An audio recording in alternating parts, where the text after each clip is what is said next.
Taigi, tai šiandien kalbėsim apie tai, kodėl pykstame ant tų, kuriuos mylime.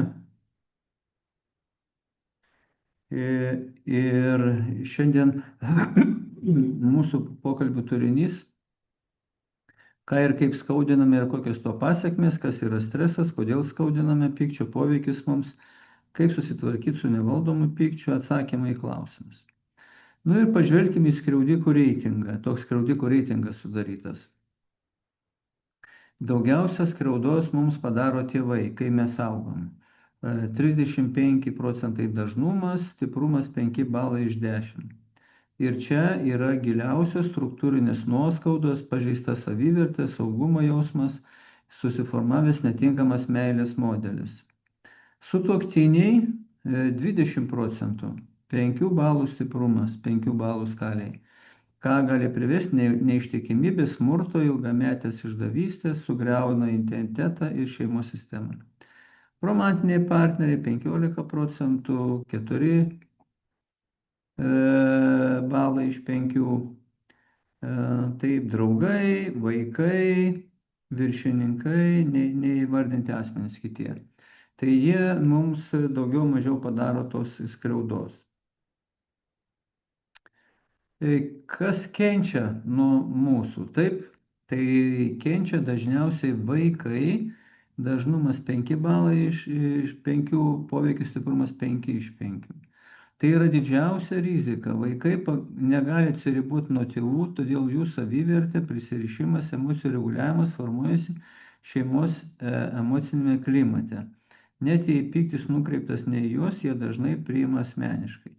Tai didžiausia žala į mūsų pykčio tenka vaikams.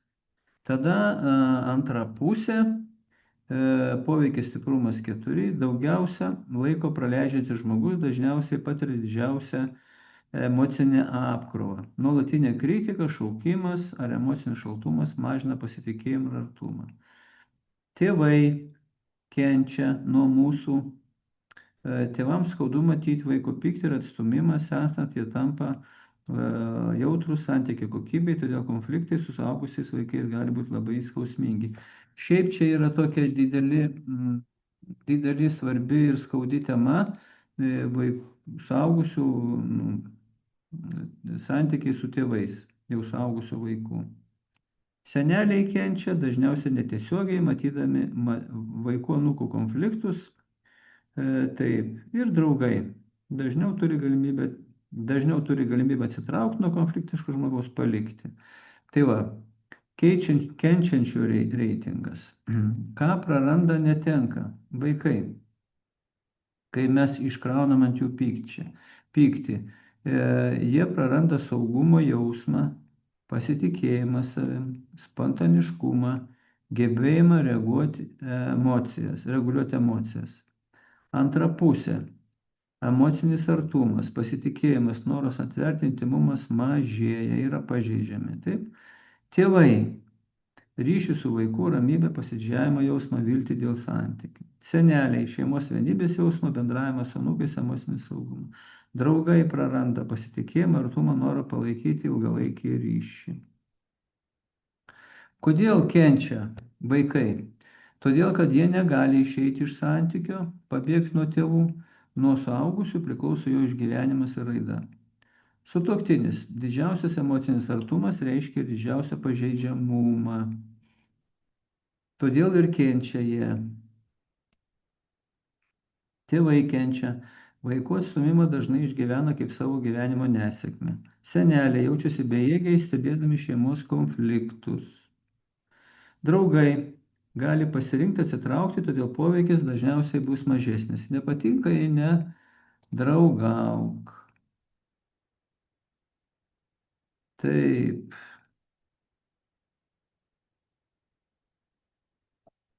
Dar čia kažkas jungiasi, tuoj pasižiūrėsiu.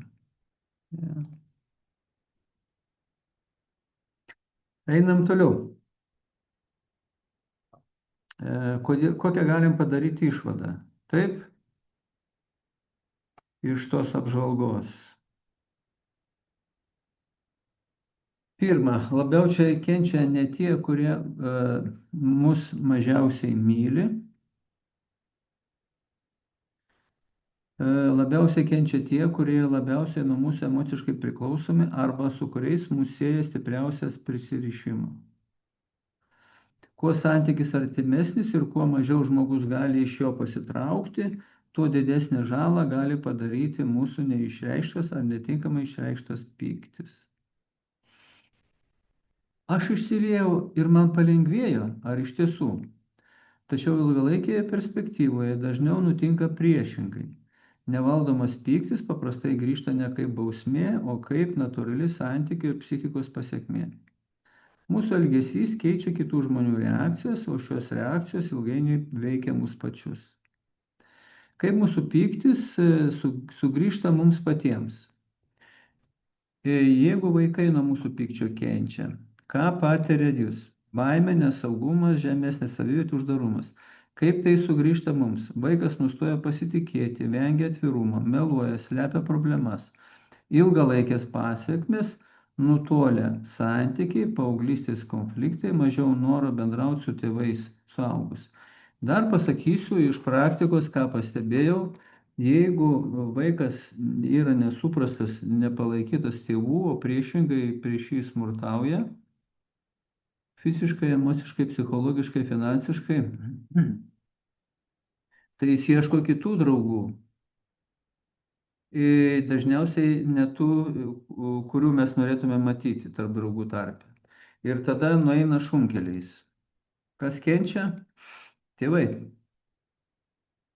Jeigu sutuoktinis kenčia nuo mūsų įskaudinimo, taip, mažiau šilumos, artumo, intimumo, daugiau gynybos.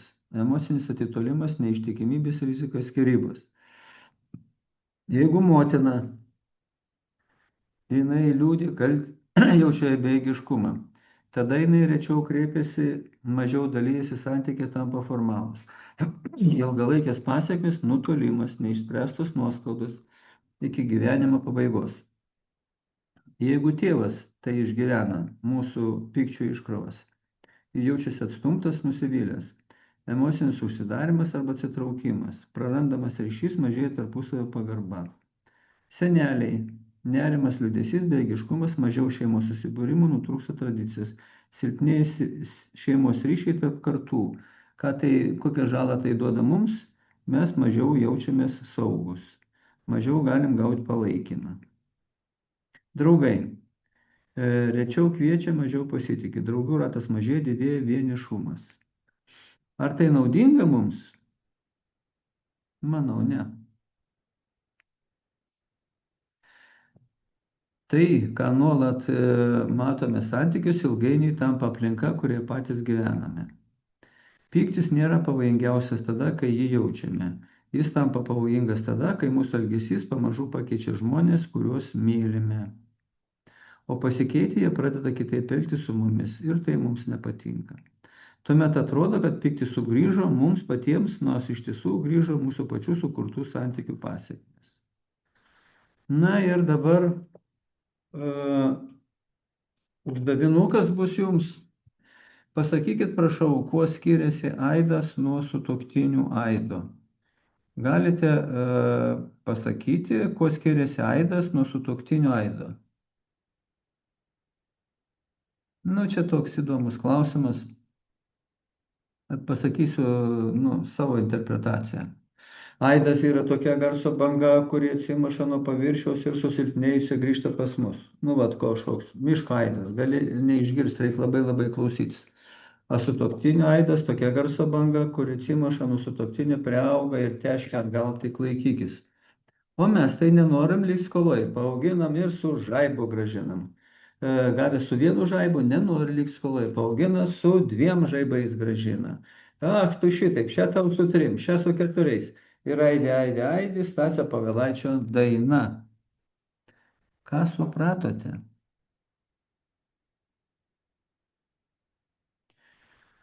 Kad būtų aiškiau, prisėlinsiu tyliai įjausiu ir pašnabždėsiu. Jeigu tau nepatinka, kaip ataidi, žiūrėk į veidrodį, kaip tu šauki, kad ataidi taip, kad tau skauda. Nu, šauki, tyli, nekalbė, įžeidinėja ar šauki. Nesvarbu. E, Užbaikite patarlės. Ką pasėsi, tą ir pjausi. Kai pasiklosi, taip ir miegosi. Kaip šauksi, taip atsilieps. Žodis žvirblių išlekia, jaučių briedžių ar akmenių sugrįžta. Tai va, tai šičia yra nepaprastai svarbus dėsnis, kurį turim perprasti, įsisavinti ir valdyti. Turite išmokti bendrauti taip, kad po pokalbio jūs norėtų apkabinti, o ne pasiūsti arba ne primušti arba ne pabėgti nuo jūsų.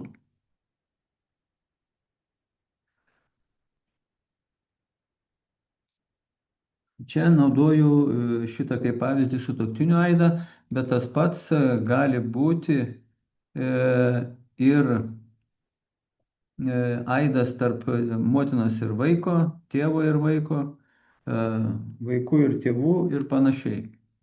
Taigi, tai šitą dalyką turim įsisavinti. Šitas dėsnis yra fizikos, kaip jis veikia mus, priklauso tik nuo mūsų, ką mes paleidžiam. Kokią žalą mes patiriame laikydami savį nuoskaudą ir pyktį skriaudikui? Nu, jeigu mūsų nuskriaudė kažkas, taip? Psichologinė ir emocinė žala. Nuolatinis pyktis virsta nuoskauda. Kai laikoma pykti visą laiką, jis virsta chronišką nuoskaudą, tarsi nuodingų jausmų, kuris tampa mūsų dalimi. Pasikartojančios mintis apie skriaudą sukelia ruminaciją, nuolatinį situacijos kartojimą galvoje, kodėl man taip, kaip jis galėjo, ar ji galėjo. Dėl to žmogus gyvena su ta skriauda ir niekaip negali jos atsikratyti, bet kenčia nuolatinį skausmą ir įtampą. Tai stiprina aukos tapatybę, tai yra žmogus save mato kaip bejėgį, pažeistą, engiamą. Sumažėja pasitikėjimas kitais, atsiranda bendras nepasitikėjimas žmonėmis, net tais, kurie nieko dėti. Kokią žalą mes patiriame laikydami savyje nuoskaudą pyktį toliau? Psichologinė ir ilgesinė žala, ilgalaikė emocinė įtampa, nuolatinis dinglumas, net jei nėra išorinių dirgiklių. Apsėdimas kerštu, kai kurie žmonės gyvena tikėjimu, kad atpildą teisėtumas atstatys vidinį pusiausvyrą. Deja, tai beveik niekada ir nenutinka. Gali vystytis nerimo sutrikimai, depresinės būsenos, pasitikėjimas savim stoka. Fizinis poveikis. Emocinis krūvis paveikia kūną. Kai emocijos laikomas savyje, jos niekur nedingsta, jos tampa psichomatinė įtampa. Tai yra išreiškia per kūną. Padidėjęs kortizolo lygis, streso hormonas sumažina imunitetą, trikdo miegą, didina nuovargį. Raumenų įtampa, ypač pečių, kaklo, žandikaulių srityje. Virškinimo sutrikimai, galvos skausmai, migrenos, kraujospūdžio šuoliai. Gali stiprėti širdies plakimas, širdies permušimai, krūtinės spaudimas. Emocinis lygmuo. Kaip nuoskauda veikia mūsų jausmus? Tai dabar jūs turėjote užsipildyti testuką, išeinu iš prezentacijos ir parodysiu jums Giedriaus užpildytą klausimyną. Vat jis užpildė klausimyną, į ką mes iš jo matome. Jeigu jūs užpildėte, čia skaičiuoklė jums suskaičiavo ir įvertino jūsų balo vidurkį iš emocinio fizinio santykio lygmens. 6 šituo atveju vidutinis poveikis, fizinis 4 irgi vidutinis ir santykių šitam Giedriui, vienu žodžiu, čia yra vidutinis poveikis. Gali būti, mes nešamės nuoskaudas iš seniau, gali būti didelis poveikis. Jeigu jūs turite vidutinį, vidurkį ir vidutinį arba didelį poveikį, tai tikrai rekomenduočiau jums su tuo tvarkytis. Taip.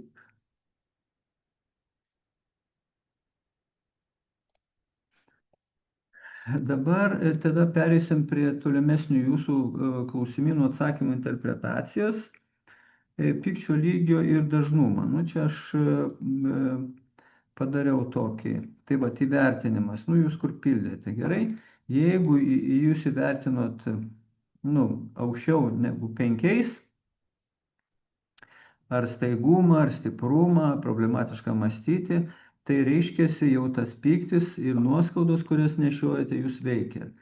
Ir kiek dažnai tai patiriu? Jeigu kasdien patiriu, tai jūs labai smarkiai save žalojate. Nu, pasižiūrėsite šitą klausimyną. Dabar kitas klausimynas, kuris leidžia jums, nu, surasti šaltinius, iš kur jūs gaunate tokį neigiamą poveikį ir tada jau pats reaguojate. Tai sutuoktinių antros pusės poveikis man čia šitas klausimynas. Jeigu mes jaučiam atstumimą, šituo atveju, vat, jeigu antra pusė atsisako parodyti mums meilę, emociškai šalta, abejinga, atstumia, jo. Jeigu mes jaučiame emocinę prievartą, nuvertinimas, priekaištai, menkinimas, žeminimas, tyčinis kritikavimas, patyčios, išjuokimas, sarkazmas. Sarkazmas tai yra požymis, jeigu čia jūs jaučiate iš antros pusės šitokį didelį sarkazmą, tai yra labai stiprus bandymas jums įgelti į jautrią vietą. Ir dėl to jūs tikriausiai nesijaučiat laimingi. Reikia tvarkyti su tuo, nes priešingų atveju viskas baigsis muštynėmis arba skyrybomis. Emocinės iškrovos, tai rodo 8, šituo atveju rodo, kad didelė yra emocijų nevaldymas, ignoravimas jaučiamas, izoliacija, kontrolė, kalties vertimas, pavyzdžiui, tai šitie dalykai, mušimas fizinis, ne, gali būti finansinis smurtas, seksualinis smurtas, atsisakymas to atsisakymas. Tai va, jeigu pas jūs yra šitie skaičiukai pakankamai aukšti, tai jums reikėtų susirūpinti santykių darna. Tai kitas šaltinis yra, kaip aš reaguoju, mano emocijų, jausmų, pasaulio vertinimas. Nu, pavyzdžiui, čia šitas klientas įsivertino pyktį 9, nuoskaudas 8, liūdėsi 8. Va. Tai dabar tai rodo, kad yra žmogus prikaupęs daug nuoskaudų savyje. Jeigu dar yra nepasitikėjimas pakankamai didelis, baimės kažkokios, ar ne? Jeigu jaučia gėdą, kaltę, menkavertiškumą, jeigu yra abejingas kitiems, ar ne, tai labai rodo, kad žmogus yra stipriai pažeistas. Toliau čia vėl eina kalba apie sutuoktinius. Jeigu mano pagarba antrai pusiai 60%, abejingumas 30%, panieka 10%, tai reiškia, šitie skaičiai rodo, kad jūs buvote pažeisti, antros pusės ir jaučiat panieką dėl to, kad neteisingai su jumis pasielgė. Čia antra pusė gali jausti mums pagarbą, abejingai ir panieką irgi. Tai irgi reikėtų išsiaiškinti. Šitą galite užsipildyti ir vienas, ir kitas lentelę ir galite pasidalinti, pasiaiškinti. Jūsų užduotis, kaip įmanoma, geriau suprasti viens kitą, surasti vietas, kur jūs pažeidžiat viens kitą ir nustoti taip daryti. Toliau pagrindinės baimės ir fobijos. Čia yra labai svarbu dar vieną momentą suprasti. Taip, kaip elgesi su mumis žmonės, tai toks, sakykime, pykčio išmetimas į mus, stiprumas, viena dimensija, o kiek mes jautrus šitiems tokiems pykčiams yra kita dimensija. Ir jeigu žmogus gali vienas būti toks šaltakraujiškas, abejingas ir jam bendravimas, antros pusės bendravimas pakeltų tonų yra toleruotinas, tai kita pusė gali jaustis gąsdinama, jeigu garsiai kalba. Pavyzdžiui, vyras, žmona gali bijoti. Tai va, tai čia jums kiekvienas žmogus turi žinoti savo baimės ir jas įveikti. Baimės yra tokie šarvai, kaip, jeigu matėt viduramžių riterių šarvai, ne? ir mes esam labai, turim mažai laisvės judėti viduj to šarvų. Jeigu mes baimės įveikiam, tai tie šarvai atitolsta, mes turim didesnę komforto, saugumo zoną. Tai tikslas yra kiek įmanoma praplėsti savo saugumo zoną. Nu, kokių santykių negali, kokių situacijų, kad kaip saugumi, taip, čia galite pasižiūrėti. Tai čia jūs turite susižiūrėti ir suprognozuoti. Dabar emocijos svyravimai. Čia parašyti skaičiukai, va tokie yra. Šitie skaičiukai rodo, kuo didesni šitie skaičiukai, tuo rodo labiau užbalansuotą emocijų valdymo sistemą, kuri reguliuoja mūsų emocijas. Ir jeigu čia yra dideli skaičiai, tai reikėtų su tais dalykais tvarkytis, o priešingų atveju jie pažeis kūną. Dabar yra dar streso baimių šaltiniai. Čia mes matome, vat, dėl spaudimo darbe, dėl pinigų, dėl sveikatos, iš santykių spaudimas, dėl maitinimo, informacijos perteklių, miego trūkumų ir panašiai. Jeigu jūs turite irgi čia tokį įsivertinę 5-6 ir aukščiau, tai reiškia, jūs jau smarkiai veikia stresas ir turėtumėt tvarkyti su šitais dalykais. Kitaip jūs būsit jautrus ir dirglus ir nesusivaldysite ir šauksite ant tų, kurie mus myli. Pavyzdžiui, ant vaikų. Kodėl? Nes jie negali apsiginti. O jūs esat pritvinkęs ir maža kibirkštis gali paleisti žaibą iš jūsų.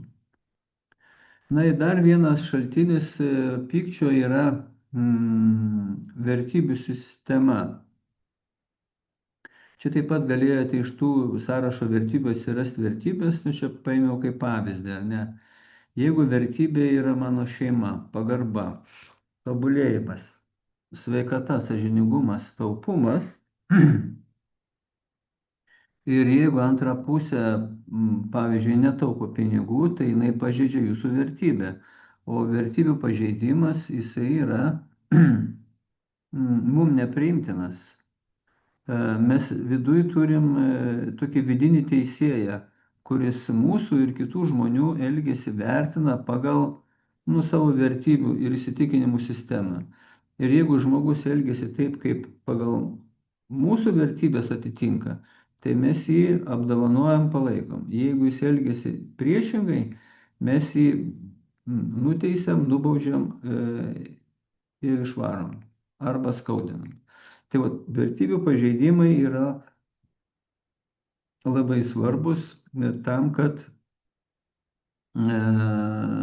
jų neturi būti. Čia galėsit pasitikrinti ir išsiaiškinti. Gerai, einam tolin.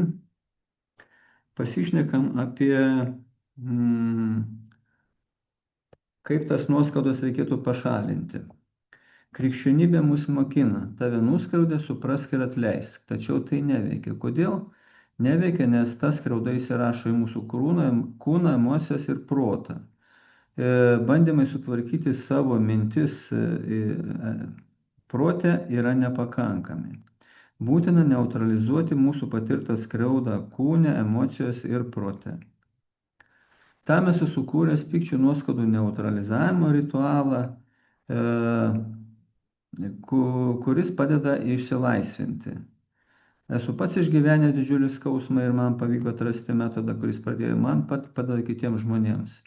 Šis metodas padės jums išsilaisvinti iš skriaudos spąstų. Padės, jei darysite, ir nepadės, jei nedarysite.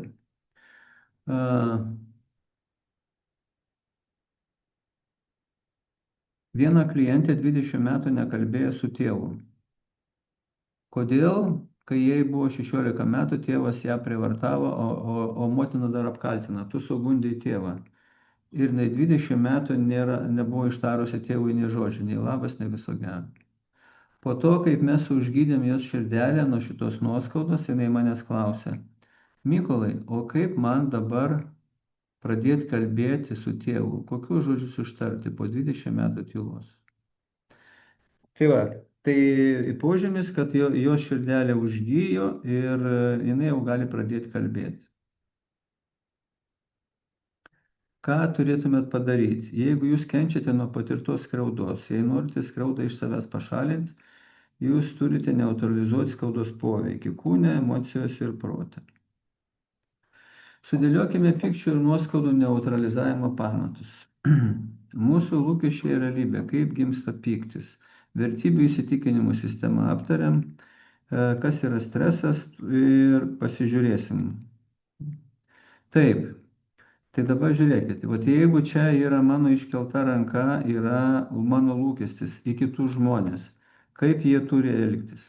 Tačiau realybė yra kitokia. Jie nesielgia taip, kaip aš įsivaizduoju turėtų elgtis. Ką mes gaunam? Nusivylimas, nes netitinka šitie lūkestis su realybė.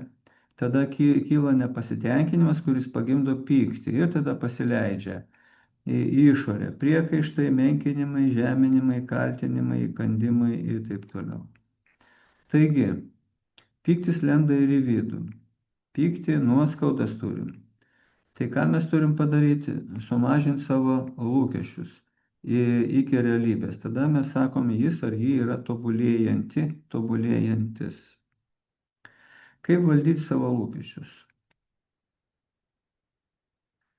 Suprasti, kas sukelia man tas lūkesčius, ar kiauri šuliniai, aukos vaidmuo, pažeistos vertybės, pašalinti priežastis, kurios sukelia, tapti tobulėjančiu ir mokytis iš patirties, padidinti toleranciją. Taigi vertybių įsitikinimų sistema ir kaip jį veikia, vidinis teisėjas. Mes susidedam iš 3 dalių. Tai yra pasąmonė, kuri valdo visą mūsų kūną, tai yra sąžinė, yra vidinis teisėjas ir sąmonė, realaus pasaulio subjektyvus atspindys mūsų galveliai. Ir aš esu visuma visų šitų dalykų. Principai, vertybės, įsitikinimai, nuostatos. Vat vidinis teisėjas. Taigi pyktis. Kas yra pyktis? Tai emocinė būsena kylanti, reaguojanti į suvoktą grėsmę, neteisybę ar frustraciją.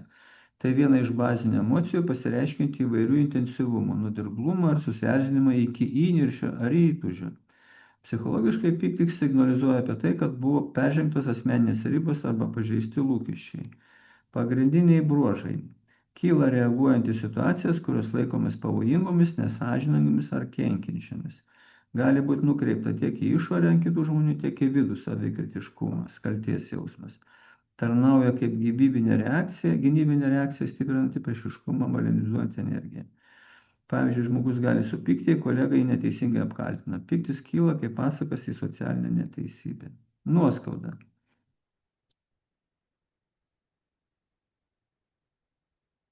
Taip. Kas čia dar nori prisijungti? Nuoskauda tai ilgalaikis emocinis skausmas kylantis dėl patirtos neteisybės, įžeidimo, atstūmimo, pažeminimo. Tai mišri emocija, kurioje susipina liūdesys, pyktis, nusivylimas ir kartelis. Dažnai siejamas su neišspręstais konfliktais ar neatleistomis, neužgydytomis žaizdomis. Pagrindiniai bruožai dažnai susijusi su artimais santykiais, su lūkesčių neišsipildymu. Emocijos gali būti užgniaužtos arba neišreikštos, todėl nuoskaudos linkusios kauptis. Gali turėti įtakos psichologiniai sveikatai, skatinti vengimą, pasyvų agresyvumą, depresiją. Ilgalaikė nuoskauda gali kilti, jei vaikas jaučia, kad jo tėvai visada labiau myli brolį ar sesę, ši emocija gali išlikti ir suaugus. Tai dažnai būna, kad paskutinis vaikas šeimoje būna mylimiausias, pagrandukas, mažiausiai gauna drausmių, tai vyresni vaikai mato tą neteisybę ir tada pradeda konkuruoti tarpusavį dėl tėvų meilės. Stresas, mes patiriam kažkokį stresą, baimė ir pykčio emocija kyla, įtakoja mūsų elgesį, emocijas ir pažeidžia mūsų visą kūną. Tai kas yra stresas? Stresas tai psichologinė reakcija, išorinius vidinius dirgiklius, kai žmogus suvokia, kad iškyla pavojus jo saugumui. Tai natūrali organizmo reakcija skirta pasiruošti kovoti su iššūkiais arba nuo jų pabėgti. Ir čia viskas yra svarbu subjektyvus vertinimas. Labai svarbu, kad kaip žmogus interpretuoja situacijas. Vienam tai gali būti menkniekis, kitam stiprus stresas. Dabar dar čia vienas dalykas, kurį turim atskirti. Pavyzdžiui, žmogus skaitoma yra homo sapiens, protaujanti būtybė. Tai jisai protę sukuria kažkokias situacijas, modeliuoja. Zuikis neturi proto, jis reaguoja tik į tikrą pavojų. Pamatė lapę ir bėga. Nemato lapės ir ramus, nebėga, saugus yra. O žmogus prisigalvoja protę. Todėl su tuo mintim reikia stipriai dirbti. Kai mes suvokiam nesaugumą, tai pasireiškia fiziologinis atsakas, suaktyvėja simpatinė nervų sistema, paleidžiamas 140 įvairių reakcijų kūne, padažnėja širdies kvėpimas, kvėpavimas ir taip toliau. Realimas baimė. Elgesys pabėgti nuo pavojaus, baimės emocija arba pulti ir pašalinti pavojų, pykčio emociją. Tai čia įvairiose situacijose mes ir jaučiamės. Jeigu galime, pavyzdžiui, vaikus nubausti, tai puolame. Prieš viršininką nepuolame, nes bijome, kad atleis iš darbo, o prieš vaikus puolame. Jie negali nuo mūsų apsiginti ir tai yra baisiausia, kad jie kenčia nuo mūsų, kuriuo mes pagimdėm vaikus ir mylim juos. Taigi, kai zuikis pamato lapę, aiškiai suvokia, kad jeigu nepabėgs, kas bus pusryčiai ar pietus ir kiek įkabindamas pradeda bėgti, išsilaisvina streso tą didžiulę reakciją, kuri leidžia jam pabėgti. Taigi, kur dingsta pyktis, jei negalime jo išreikšti? Pavojus, baimė arba stresas, pabėgimas arba agresija ir pyktis. Išreiškim. Kur dinga pyktis, jeigu negalime jo išreikšti? Čia ir dingsta. Taigi, pyktis įlenda į mūsų vidų ir nuodėja mūsų gyvenimą iš vidaus. Skriauda, neteisybė, pyktis bus mūsų viduje tol, kol mes jo neišleisim iš savęs. Nuoskaudų ir pykčio neutralizavimo ritualas. Tai dabar mes čia taip greitai praeisim, nes dar turim keletą klausimų, jau apie šitą nesustosiu, jeigu kažkas norės, galės kreiptis į mane. Ir aš padėsiu, kad nenuodyti savęs.